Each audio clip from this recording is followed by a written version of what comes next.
guys, thank you for watching. Yan guys, today is mag-harvest tayo ng aking little garden na kangkong. Yan guys, lulutuan ko ang aking precious ng sinigang na baboy. Yan guys, yan. Yan, ito yung tanim natin sa isang container. Pero ito ay sumabot na siya ng, I think 5 years na guys. Yan, harvest ko lang yan guys. Yan, isa natin guys, mag-harvest ng kangkong. Yan guys, ang kaganda oh. Ganda ng ating kangkong kasi maulan ngayon guys. Yan. Kuha lang tayo ng isang lutuan guys. Para hindi naman makalbo ang ating kangkong. Yan guys, may flower na siya oh.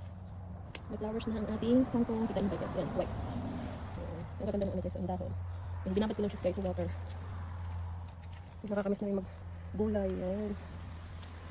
Iwasan na natin ang matataba na. Guys, ang ganda ng kangkong natin.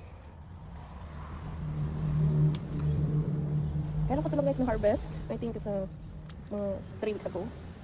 Pero tumaba pa rin. Ayan lang guys. Ang ganda ng mga dahon.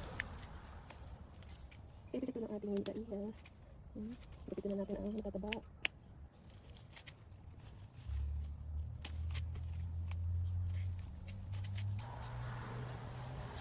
Ayan guys, tama natin. Isang lutuan natin ng ating recipe na sinigang na baboy. Ayan guys. Thank you for watching.